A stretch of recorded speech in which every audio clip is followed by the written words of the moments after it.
मंच पर विराजमान झारखंड की राज्यपाल श्रीमती द्रौपदी मुर्मू जी, यहाँ के लोकप्रिय मुख्यमंत्री श्रीमान रघुवर दास,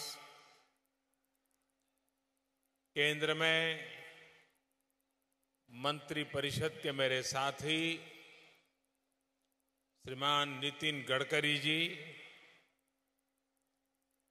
झारखंड सरकार में मंत्री श्रीमान नीलकंठ जी, डॉक्टर लुइस मरांडी जी, श्रीमान राज पालीवर जी, श्रीमान रणधीर कुमार सिंह, झारखंड उच्च न्यायालय के न्यायाधीश जस्टिस D.N. पटेल, सांसद श्रीमान विजय हंसदा जी, विधायक श्रीमान ताला मरांडी, अनंत कुमार ओझा, भारत सरकार में हमारे साथी केंद्रीय सड़क परिवहन एवं राजमार्ग सचिव श्रीमान संजय मित्रा जी, केंद्रीय पोत परिवर्तन सचिव श्रीमान राजीव कुमार जी और यहाँ के मुख्य सचिव राजबाला वर्मा जी और विशाल संख्या में पधारे हुए झारखंड के मेरे प्यारे भाई और बहनों, जोहार, जाजो जोहार।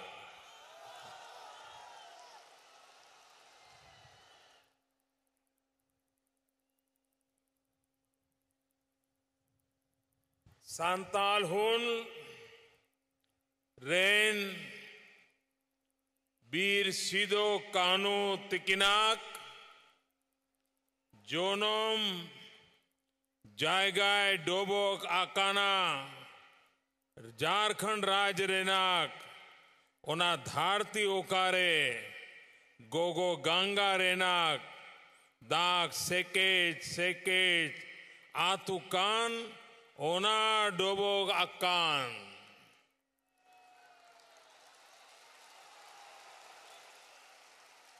नोडे सोहोर सेटरा खान गोगो बाबा आ बोया मिशेगा जोतो कोगिया जोहारा पेकाना।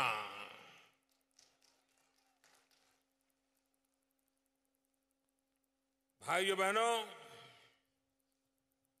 आज सांथाल की धरती पर आने का मुझे सौभाग्य मिला है।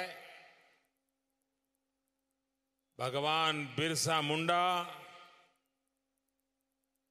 चांद भैरव, नीलांबर पीतांबर जैसे वीर सपूतों की ये धरती, इस धरती को मैं नमन करता हूं और इस धरती के वीर नागरिकों का भी मैं हृदय से अभिवादन करता हूं।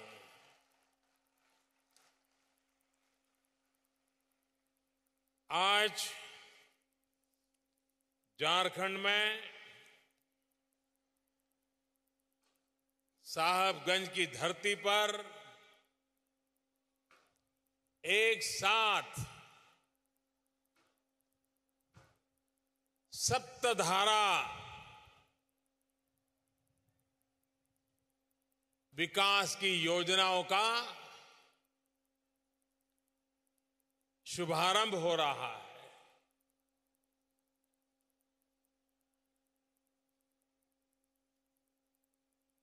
सांथाल परगणे में, इस इलाके में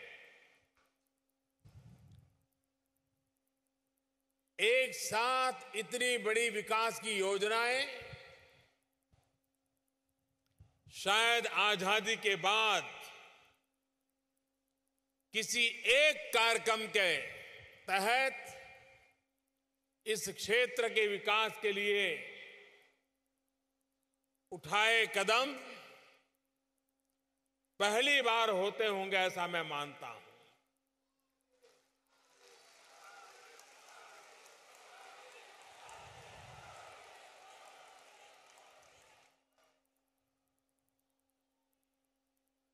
ये पूरे सांथाल इलाके का अगर भला करना है, यहां की समस्याओं का समाधान करना है,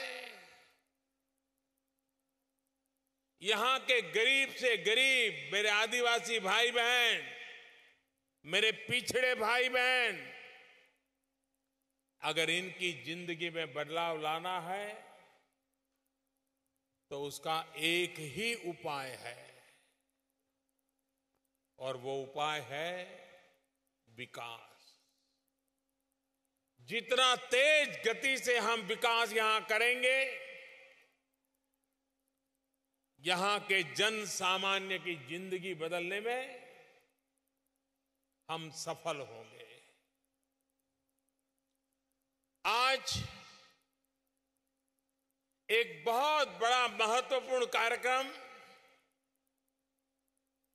जो झारखंड और बिहार को जोड़ रहा है,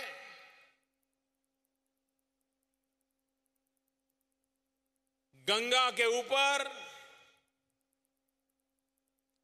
दो राज्यों को जोड़ने वाला सबसे बड़ा ब्रिज,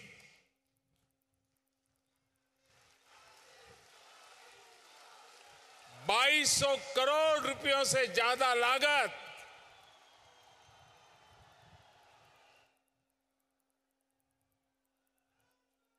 और ये सिर्फ दो राज्यों को ही जोड़ता है ऐसा नहीं है,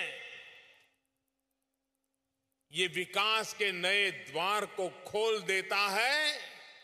आप यहां से पूर्वी भारत के एक विशाल फलक के साथ अपने आप को सीधा जोड़ने का इस ब्रिज के बनने से आपको अवसर मिल रहा है। मैं बिहार वासियों को बधाई देता हूं, मैं झारखंड वासियों को बधाई देता हूं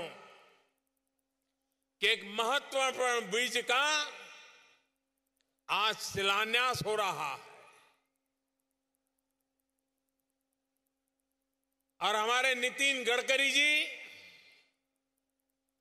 ये ऐसे मंत्री हैं जो समय सीमा में काम करवाने में बहुत कुशल है, और इसलिए मेरा पक्का विश्वास है कि जिस तारीख को इसका लोकार्पण तय होगा, उस तारीख को करने की सीमा रेखा में पूरा काम पूरा करवा देंगे। ये कार्य लटकते हुए काम नहीं रहेंगे।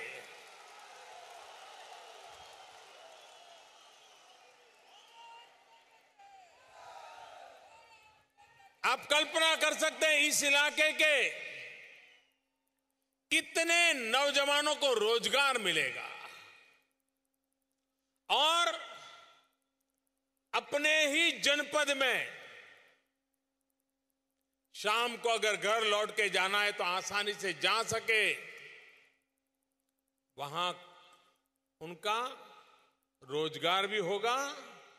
उसके साथ साथ ये काम ऐसा है कि उनका स्किल डेवलपमेंट भी होगा। एक नई हुनर, एक नई महारत जब 2-2.5 साल तक लगातार एक प्रोजेक्ट में लगते हैं तो किसी इंजीनियर से भी ज्यादा काम करने की ताकत उसके अंदर आ जाती है। इस इलाके में इस प्रोजेक्ट के कारण हजारों परिवार के नौजवान ऐसी ताकत प्राप्त करेंगे जो आने वाले दिनों में झारखंड हो, बिहार हो, हिंदुस्तान का और कोई इलाका हो, वहां भी अगर कोई ऐसे प्रोजेक्ट आते हैं तो इस इलाके के नौजवानों की पहली पसंद होगी और लोग उनको ज्यादा पैसे देकर के अपने यहां काम के लिए ले जाएंगे। ये ताकत इसमें से पैदा होने वाली है। और इस सारे प्रोजेक्ट में सबसे बड़ी जो ताकत है ये मानव शक्ति का सुयोजित रूप से स्किल डेवलपमेंट करके विकास करना। मैं यहां के नौजवानों को शुभकामनाएं देता हूं। ये आपके आंगन में शुभ अवसर आया है। आप भी मन में ठान लीजिए, मेहनत भी करनी है और अपनी क्षमता भी बढ़ानी है। और एक बार क्षमता बढ़ गई तो दुनिया आपको पूछती हुई चली आएगी कि यहां जो अनुभवी नौजवान है उनकी हमें जरूरत है। ये बदलाव आने वाला है। आज मुझे यहां एक दूसरे कार्यक्रम का भी लोकार्पण का अवसर मिला है और वो है साहबगंज से गोविंदपुर तक सड़क का जो निर्माण हुआ है इसका लोकार्पण हो रहा है। पहले कभी यहां से गोविंदपुर जाना होता तो 10 घंटे, 12 घंटे, 14 घंटे लग जाते। अब ये जो नया रोड बना है 5-7 घंटे में आप गोविंदपुर पहुंच सकते हैं। कितनी बड़ी गति आई है आपके जीवन में इसके कारण, कितना बड़ा बदलाव आया है। और ये सिर्फ सड़क नहीं है, पूरे सांथाल इलाके को बीच से निकलने वाली ये सिर्फ सड़क नहीं है, ये पूरे सांथाल के इलाके के गरीब से गरीब नागरिक के जीवन में विकास का एक नया रास्ता खोल रही है, विकास की एक नई दिशा खोल रही है, विकास का एक नया लक्ष्य नजदीक ला करके रख रही है। और इसलिए सड़कें बहुत बनती हैं, यातायात के लिए काम आती है, लेकिन ये सड़क उन सड़कों में से नहीं है। वो सिर्फ जाने आने का काम नहीं, ये विकास की ओर बढ़ने का एक रास्ता बन रहा है और जो पूरे सांथाल इलाके की शक्ल सूरत को बदल देगा, ये मेरा पक्का विश्वास है। भाइयों बहनों, नदी को हम मां कहते हैं और मां हमें सब कुछ देती है, लेकिन कभी कभी ऐसी भी कहावत कही जाती है कि मांगे बिना मां भी नहीं परोसती है। गंगा मां सदियों से इस पूरे क्षेत्र को नवपल्लवित करती रही है, ये जीवन धारा के रूप में बह रही है। लेकिन बदलते युग में ये मां गंगा हमारे जीवन को एक नई ताकत भी दे सकती है। 21वीं सदी के विश्व में ये मां गंगा झारखंड को दुनिया से सीधा सीधा जोड़ने की दिशा में हम आगे बढ़ना चाहते हैं। क्या कभी आपने कल्पना की थी समुद्री तट के जो शहर होते हैं, राज्य होते हैं, वे तो अपने आप दुनिया से जुड़ जाते हैं, लेकिन लैंडलॉक इलाका झारखंड जैसा इलाका जहां निकट में कहीं समंदर नहीं है, क्या वह भी विश्व के साथ जुड़ सकता है? जिस प्रोजेक्ट को लेकर के हमारे नितिन गडकरी जी काम कर रहे हैं, और बड़े मनोयोग से कर रहे हैं। और उससे सबसे बड़ा काम होने वाला है, ये प्रोजेक्ट जब पूरा होगा तो ये झारखंड सीधा सीधा पूरी दुनिया के साथ जुड़ने की ताकत बन जाएगा। और वो प्रोजेक्ट है गंगा में मल्टी मॉडल टर्मिनल का शिलान्यास। बंगाल की खाड़ी तक यहां से जहाज चलेंगे, गंगा में जहाज चलेंगे, माल ढो करके ले जाएंगे और यहां की चीजें सीधे सीधी बंगाल की खाड़ी से निकल करके समुद्री मार्ग से सीधी दुनिया में पहुंच पाएगी। व्यापार के लिए, विश्व व्यापार के लिए जब इस प्रकार की सुविधाएं उपलब्ध होती है, तब विश्व व्यापार के अंदर झारखंड भी अपनी जगह बना सकता है। चाहे यहां के स्टोन चिप्स हो, चाहे यहां का कोयला हो, चाहे यहां के अन्य पैदावार हो, विश्व के बाजार में सीधा पहुंचाने का सामर्थ्य इसके अंदर आ सकता है। इतना ही नहीं, यह व्यवस्था बनने के बाद अगर यहां का कोयला पश्चिमी भारत में ले जाना है तो जरूरी नहीं है उसको रोड और रास्ते और रेल से लिया जाया जाए, वो बंगाल की खाड़ी से समुद्र के मार्ग पर उस ओर ले जाया जाए, सस्ता पड़ जाएगा और जो इस क्षेत्र में काम करते होंगे इनकी आर्थिक ताकत बढ़ाने में उपयोगी होगा। भाइयों बहनों, हमारे देश में हाईवे की चर्चा चिंता हुई। अटल बिहारी वाजपेयी की सरकार थी, तब हमारे देश के इंफ्रास्ट्रक्चर में दो महत्वपूर्ण ऐतिहासिक योगदान अटल जी की सरकार के इंफ्रास्ट्रक्चर के क्षेत्र के दो मैं कह रहा हूं, और तो सैकड़ों है। एक, उन्होंने पूरे हिंदुस्तान को स्वर्णिम चतुष्क से जोड़ करके इंफ्रास्ट्रक्चर को आधुनिक रूप देने का एक सफल प्रयोग किया, पूरा किया। दूसरा, प्रधानमंत्री ग्रामीण सड़क योजना, जिससे हिंदुस्तान के गांव गांव को, जैसे शरीर के अंदर अलग अलग शिरा और धमनियां होती हैं, वैसे प्रधानमंत्री ग्रामीण सड़क के द्वारा रास्तों का पूरा नेटवर्क खड़ा करने का बीड़ा उठाया। बहुत बड़ा काम उनके कार्यकाल में हुआ। बाद में भी जो सरकारें आई उस कार्यक्रम को चला रही है, ये वाजपेयी जी का दूसरा योगदान था।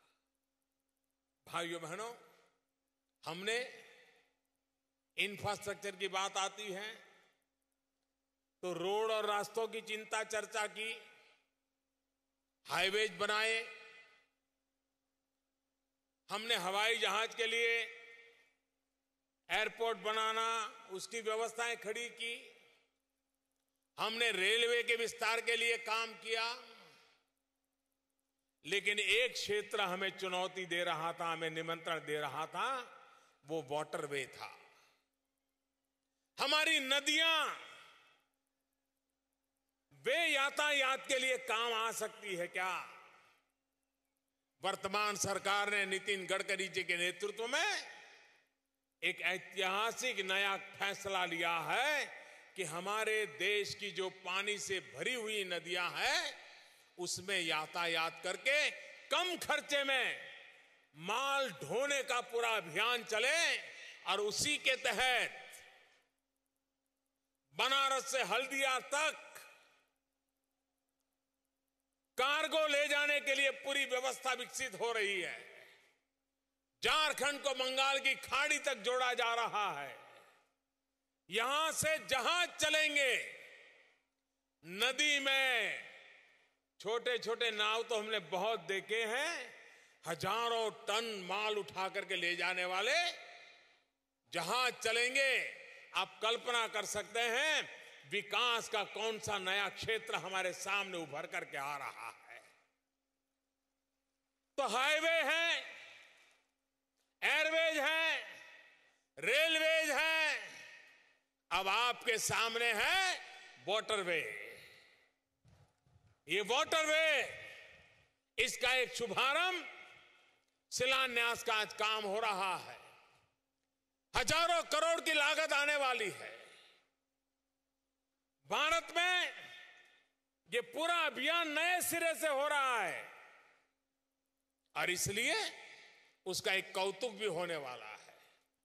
आने वाले दिनों में अर्थशास्त्री इस पर लिखने वाले हैं, इस पर चर्चा करने वाले हैं कि भारत इंफ्रास्ट्रक्चर में एनवायरमेंट फ्रेंडली इंफ्रास्ट्रक्चर की ओर कैसे आगे बढ़ रहा है। पर्यावरण की भी रक्षा हो, विकास भी हो, यातायात भी हो, गति भी मिले। ये कैसा काम हो, उसकी दिशा में तेज गति से काम बढ़ाने के लिए नितिन जी का डिपार्टमेंट आज काम कर रहा है। मां गंगा सब कुछ दे रही थी, अब एक नई भेंट मां गंगा के द्वारा विकास का एक नया मार्ग हमारे लिए प्रस्तुत हो रहा है। इसलिए मां गंगा का हम जितना ऋण स्वीकार करें इतना कम होगा। भाइयों बहनों,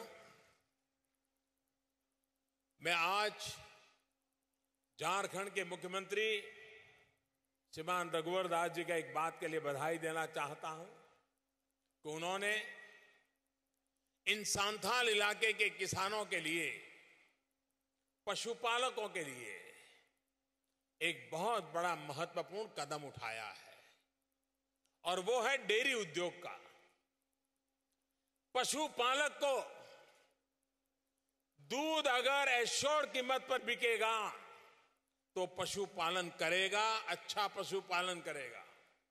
आज वो पशुपालन करता है या तो परिवार की दूध की जरूरत पूरी करता है या तो गांव में अड़ोस पड़ोस में थोड़ा दे देता है, लेकिन इसका कॉमर्शियल मॉडल उसके दिमाग में आता नहीं है।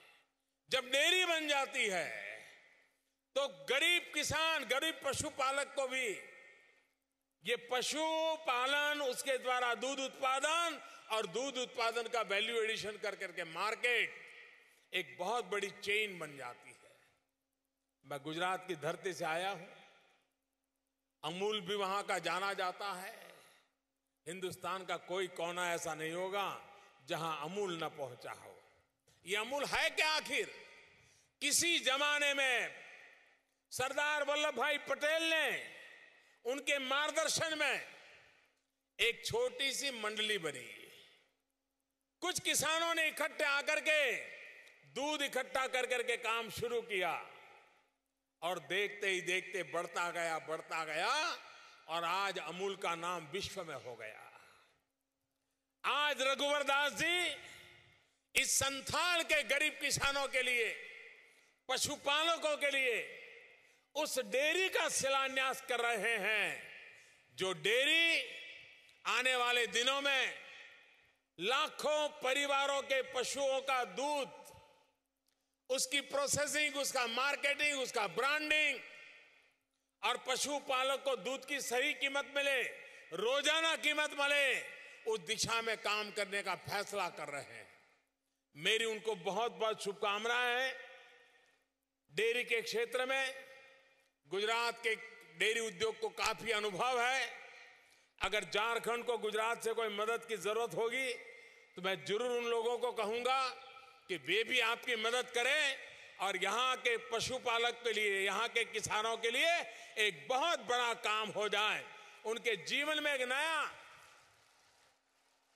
क्योंकि जमीन कभी कभी कम होती है, लेकिन अगर पशुपालन अच्छा हो तो उसको एक ताकत मिल जाती है।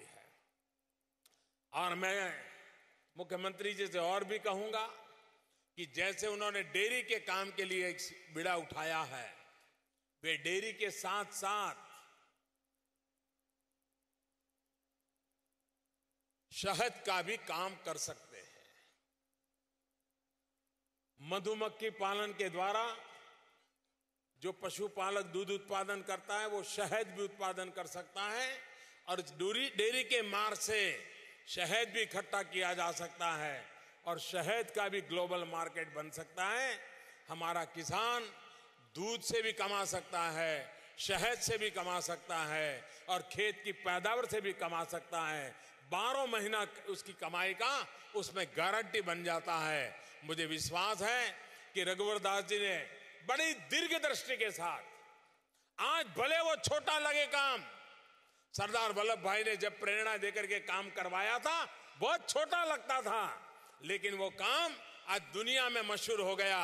रघुवर दास जी ने जो छोटा सा काम का आरंभ किया है उसकी भावी ताकत कितनी है वो मैं बिल्कुल अपनी आंखों के सामने देख पा रहा हूं और पूरे संथाल इलाके का भाग्य बदलने में, हर पशुपालक किसान का भाग्य बदलने में ये काम आएगी, ऐसा मेरा पूरा विश्वास है।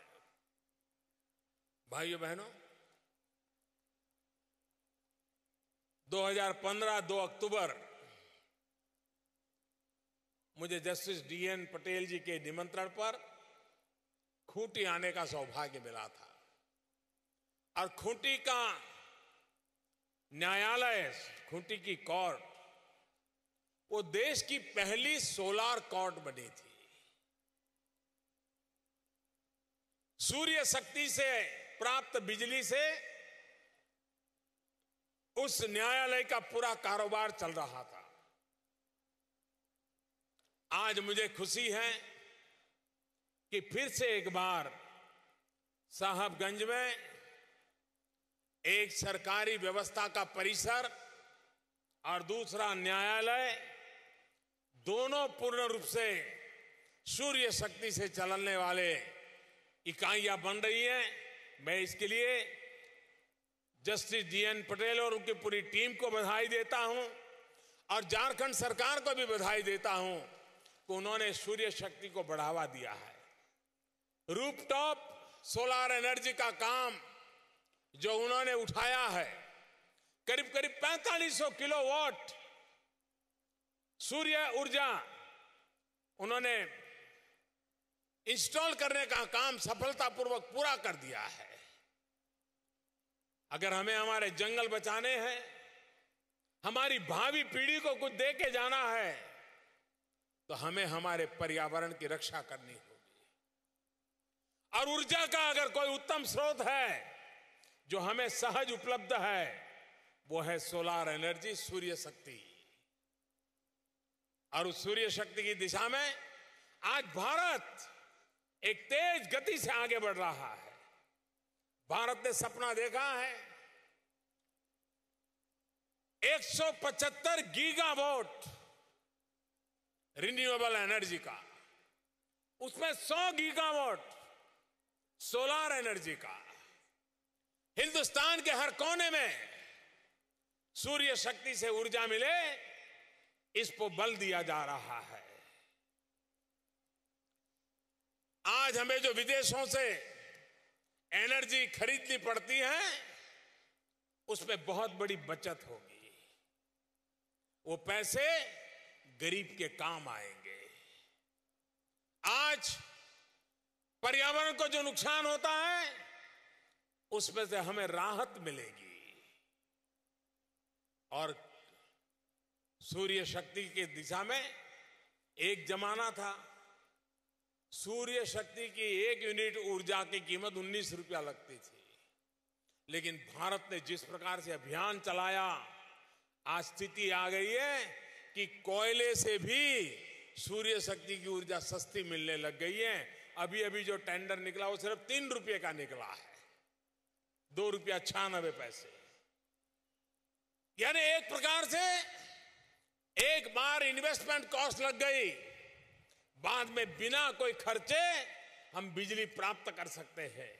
और भाइयों बहनों, 21वीं सदी में किसी भी नागरिक को अंधकार में जीने के लिए मजबूर नहीं किया जा सकता है।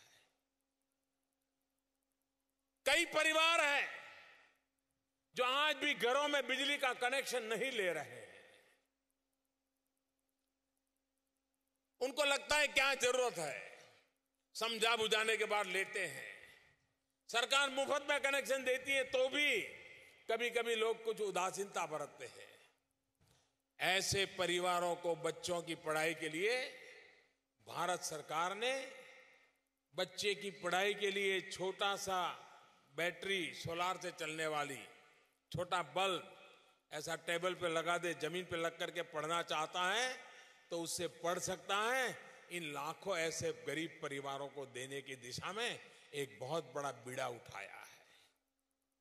हमारा किसान जहां जमीन से पानी निकाल करके खेती करता है, उसको बिजली महंगी पड़ती है।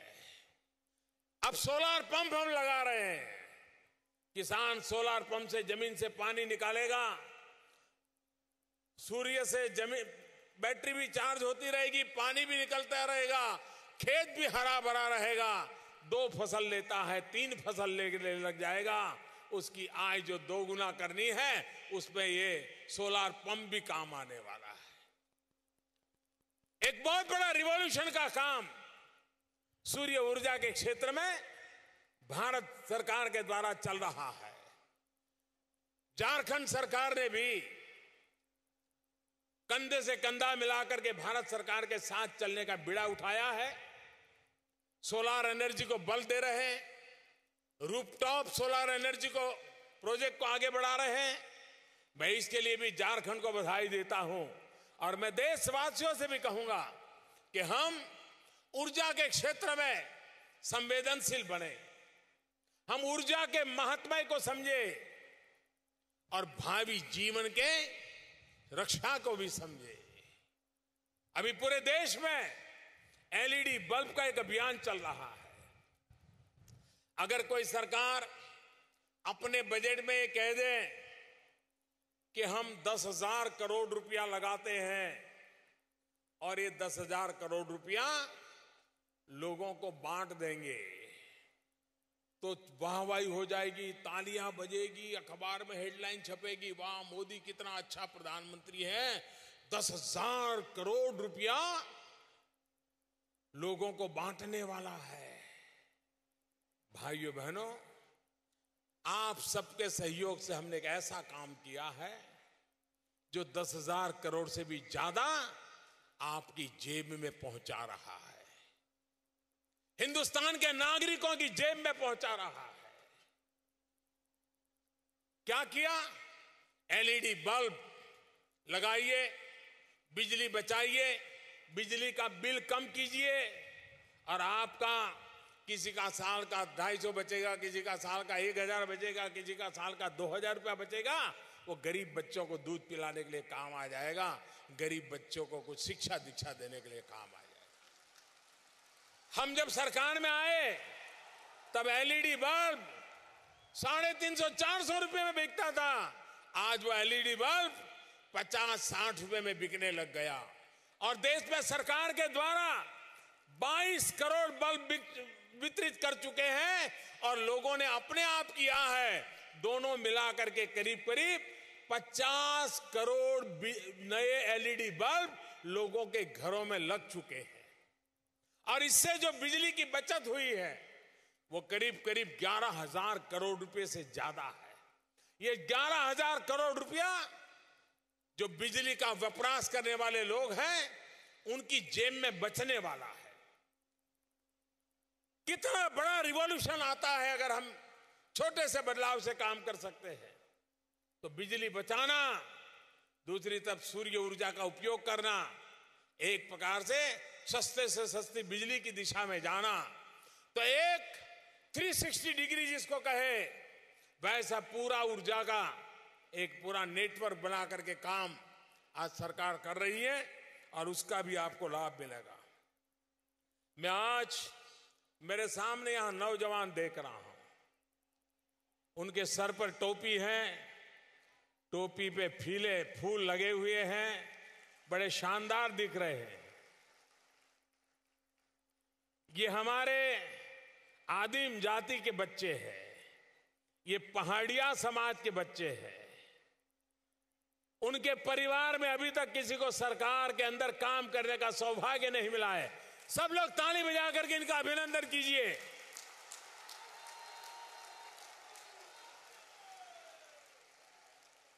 मैं रघुवर दास जी के नए इनिशिएटिव के लिए और इनके मौलिक चिंतन के लिए बधाई देता हूं कि उन्होंने इन पहाड़िया बच्चों को सिलेक्ट किया, सरकारी नियमों में बदलाव किया। उनकी ऊंचाई कम थी तो उसको भी कॉम्प्रोमाइज किया, उनकी पढ़ाई कम थी उसमें भी कॉम्प्रोमाइज किया, और उनको ट्रेनिंग दे करके आपकी सुरक्षा के काम में लगाया। वो एक प्रकार से सरकार बन गए हैं। भाइयों बहनों, हिंदुस्तान के आखिरी छोर पर बैठे हुए जो लोगों की गिनती होती है, इसमें ये मेरे पहाड़िया बेटे हैं, ये पहाड़िया बेटियां हैं। आज वो मुख्य धारा में आ रही है, विकास की मुख्य धारा में जुड़ रही है। और मैं देख रहा था वो बेटियां जब अपना सर्टिफिकेट लेने आई थी, उनका आने का तरीका, उनका सैल्यूट करने का तरीका, उनका अपना मेरे सवालों के जवाब देने का तरीका, उनका कॉन्फिडेंस देख करके मुझे लग रहा है ये हमारी शान और शौकत बन जाएंगे। ये पहाड़िया बिरादरी के मेरे साथी, ये सारे मेरे नौजवान ये झारखंड के भाग्य को सुरक्षा देने वाली एक नई ताकत बन जाएंगे। फिर एक बार इनके लिए तालियां बजा करके गौरव कीजिए, रघुवर दास जी का अभिनंदन कीजिए। उन्होंने इतना बड़ा महत्वपूर्ण काम किया है। समाज के आखिरी छोर पर जो आदिवासियों से भी गरीब है, आदिवासियों से भी पछात है, 4-4 पीढ़ी तक जिसको स्कूल में जाने का अवसर नहीं मिला है, ऐसे सारे बच्चे आज हमारे सामने हैं। इससे कितना आनंद होता है। आज जीवन धन्य हो गया इन बालकों को देखते हुए, और यही मेरा नए भारत का नींव बनने वाली है। भाइयों बहनों, यही मेरा न्यू इंडिया है। देश का गरीब से गरीब भारत की विकास यात्रा में जुड़ जाएगा, इसका ये उदाहरण है। भाइयों बहनों, कुछ महिलाएं आज मंच पे आई थी।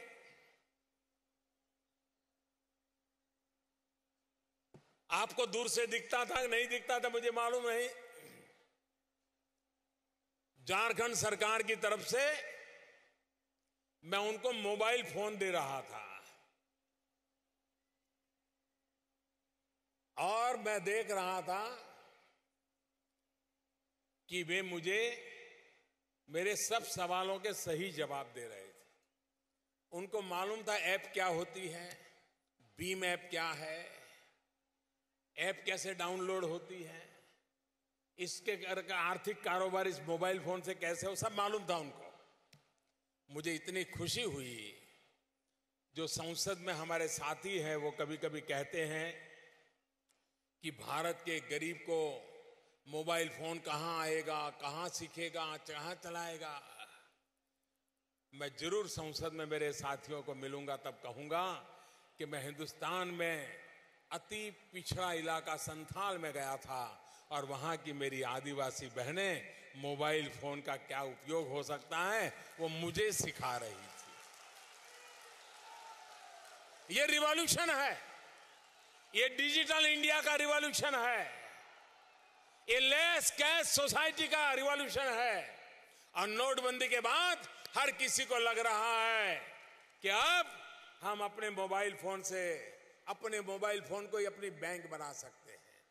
छोटे छोटे सखी मंडल, उनका कारोबार, उनके बीच में एक मुखिया बहन, उसके हाथ में मोबाइल फोन, और मोबाइल फोन बैंक से जुड़ा हुआ, मोबाइल फोन अपने ग्राहकों से जुड़ा हुआ, एक पूरा नया रिवॉल्यूशन इस पहल से आ रहा है। मैं इस संथाल इलाके की सखी मंडल की बहनों को बधाई देता हूं। मेरा बहुत पुराना एक अनुभव है, वो अनुभव मुझे आज भी प्रेरणा देता है। मैं जब गुजरात में मुख्यमंत्री था तो दक्षिणी गुजरात में आदिवासी बस्ती के बीच में एक कपराड़ा करके सुदूर इलाका है। अब मैं मुख्यमंत्री था लेकिन मेरा वहां जाना होता नहीं था, क्योंकि उस इलाके में ऐसे कोई अवसर नहीं आता था। सभा करनी है तो मैदान भी नहीं था, पूरा जंगल ही जंगल था, और एक घर यहां तो दूसरा घर 2 मील दूर तो तीसरा घर 3 मील दूर। मैंने तय किया नहीं, मुझे जाना है।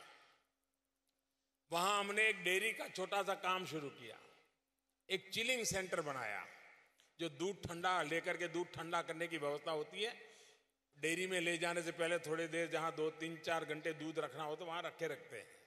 छोटा सा प्रोजेक्ट होता है, 25-50 लाख रुपए में तैयार हो जाता है। मैंने कहा मैं उस प्रोजेक्ट के लिए आऊंगा, तो हमारे सब लोग नाराज हो गए कि साहब मुख्यमंत्री 25 लाख के कार्यक्रम में जाएंगे। मैंने कहा मैं जाऊंगा, मुझे जाना है। तो मैं गया। अब वो जगह ऐसी थी, जनसभा तो हो नहीं सकती, जनसभा 3-4 किलोमीटर दूर स्कूल के मैदान में थी। लेकिन उन्होंने दूध भरने के लिए जो महिलाएं आती हैं, वो अपने बर्तन में दूध लेकर के आई हुई थी। वो चिलिंग सेंटर पे आई थी, दूध वगैरह भरने का कार्यक्रम हो गया। और बाद में मैंने देखा कि वो महिलाओं ने अपना जो बर्तन था बाजू में रख दिया था और वो मोबाइल फोन से मेरी फोटो ले रही थी। करीब करीब 30 महिलाएं थी, हर एक के हाथ में मोबाइल था और वो भी फोटो निकालने वाला मोबाइल था, वो फोटो निकाल रही थी। तो मैं उनके पास चला गया। मेरे लिए बड़ा अजूबा था, इतने बैकवर्ड इलाके में आदिवासी महिलाएं दूध भरने के लिए आई हैं, गांव में किसान है। तो मैंने जाकर के पूछा आप क्या कर रही है? तो बोले आपका फोटो निकाल रहे हैं। तो मैंने कहा फोटो निकाल के क्या करोगी? तो बोले इसको हम डाउनलोड करवाएंगे। मैं हैरान था उनके मुंह से डाउनलोड शब्द सुन करके। कभी कभी बड़े बड़े लोगों को भी पता नहीं होता है कि भारत के सामान्य मानवी में विज्ञान, टेक्नोलॉजी, आधुनिकता पकड़ने की ताकत कितनी बड़ी होती है। और मैंने आज यहां दोबारा एक बार इन मेरी आदिवासी बहनों के पास देखा, उन्होंने कहा कि हम डिजिटल रिवॉल्यूशन की धारा बन जाएंगे, हम इस काम को करके रहेंगे। मैं इन सभी सखी मंडलों को और मोबाइल फोन की कनेक्टिविटी के द्वारा एक डिजिटल क्रांति के सैनिक बनाने का जो अभियान चला है, इसके लिए मैं झारखंड सरकार को भी बहुत बहुत बधाई देता हूं। युग बदल चुका है, बदले युग में हम कैसे आगे बढ़ना चाहिए, उस दिशा में हमने चलना होगा। भाइयों बहनों, हिंदुस्तान का गरीब सम्मान के साथ जीना चाहता है। हिंदुस्तान का आदिवासी, दलित, पीड़ित, शोषित, वंचित सम्मान के साथ जिंदगी जीना चाहता है। वो किसी की कृपा पर चीजें ढूंढता नहीं है। उसका नौजवान कह रहा है कि मुझे अवसर दीजिए, मैं अपनी भाग्य रेखाएं खुद लिख दूंगा। ये ताकत मेरे इन गरीब आदिवासी लोगों के बच्चों में होती है, दलित, पीड़ित, शोषित के बच्चों में होती है। और मेरी पूरी शक्ति इन बच्चों के पीछे मैं लगा रहा हूं, इन नौजवानों के पीछे लगा रहा हूं, ताकि वो ही भारत के भाग्य बदलने के लिए एक नई ताकत के रूप में जुड़ जाएंगे, एक नई ताकत के रूप में देश का भाग्य बदलने में जुड़ जाएंगे और हिंदुस्तान का भाग्य बदलने में वो ताकत के रूप में काम आएंगे। भाइयों बहनों, भ्रष्टाचार ने, काले धन ने देश को तबाह कर दिया है। दीमक की तरह एक जगह पे बंद करो तो दूसरी जगह पे निकल आता है, दूसरी जगह पे सफाई करो तो तीसरी जगह पे निकल आता है। लेकिन आप सबके आशीर्वाद से भ्रष्टाचार और काले धन के खिलाफ लड़ाई जारी रहेगी। भाइयों बहनों, जिन्होंने गरीबों को लूटा है उन्हें गरीबों को लौटाना ही पड़ेगा, तब तक मैं चैन से बैठने वाला नहीं हूं।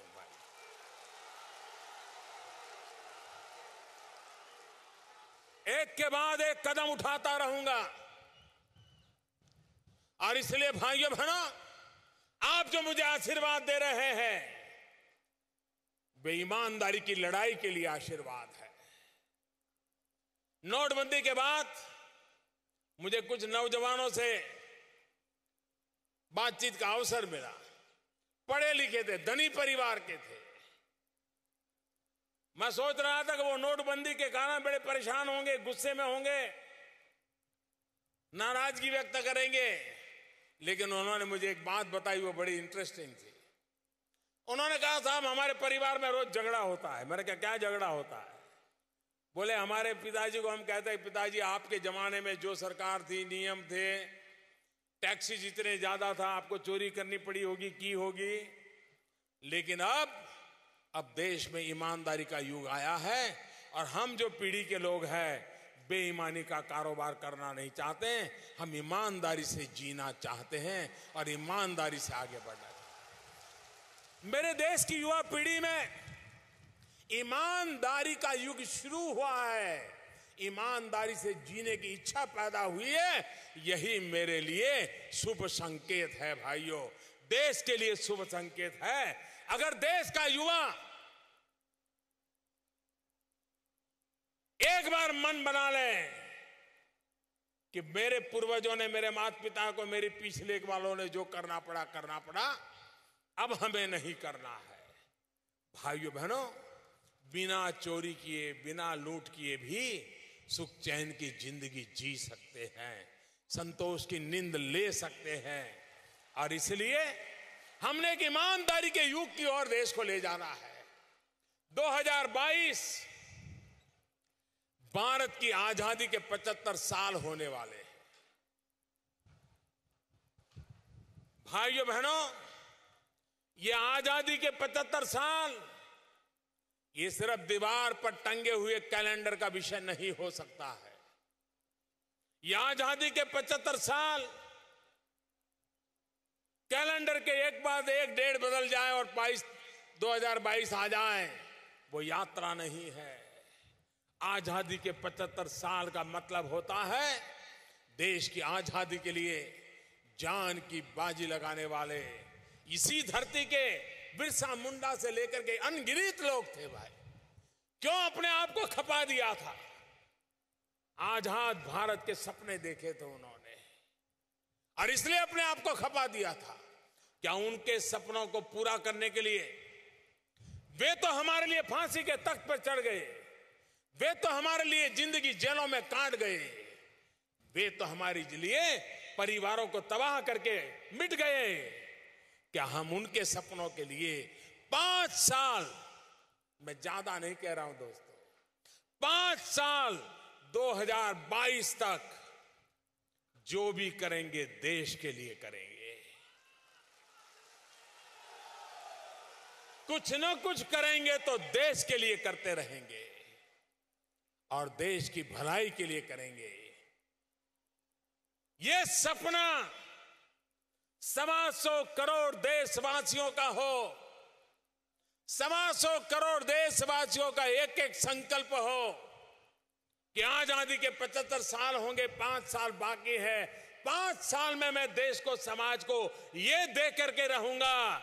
अगर एक हिंदुस्तानी एक संकल्प लेकर के एक कदम आगे बढ़ता है, 2022 आते आते हिंदुस्तान 125 करोड़ कदम आगे बढ़ जाएगा दोस्तों। ये ताकत है हमारी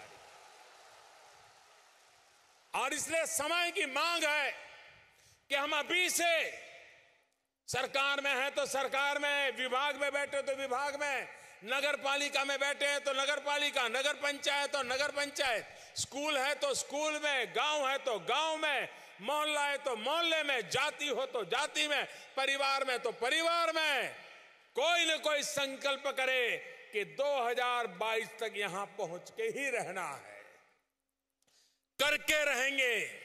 अगर एक बार हर हिंदुस्तानी का एक सपना बन जाए तो 2022 में आजादी के लिए जान मिटाने वाले महापुरुषों को हम ऐसा हिंदुस्तान दे सकते हैं कि उनको एक बार तो संतोष होगा कि अब मेरा देश सही दिशा में चल पड़ा। जिस देश के लिए मैंने जिंदगी खपा दी थी वो मेरा देश आगे बढ़ चला, उस सपने को लेकर के आगे चलना है। इसी एक कामना के साथ मैं फिर एक बार झारखंड की धरती को नमन करता हूं, भगवान बिरसा मुंडा की धरती को नमन करता हूं। मैं इन पहाड़िया नौजवानों को बहुत बहुत बधाई देता हूं। मैं झारखंड की जनता को शुभकामनाएं देता हूं। मां गंगा को प्रणाम करते हुए ये जो नया हमने अभियान छेड़ा है, मां गंगा के आशीर्वाद बने रहेंगे। हम एक नई, इस पूरे भूभाग में नई आर्थिक क्रांति मां गंगा के भरोसे लाएंगे। इसी एक अपेक्षा के साथ आप सबका बहुत बहुत धन्यवाद, बहुत बहुत शुभकामनाएं।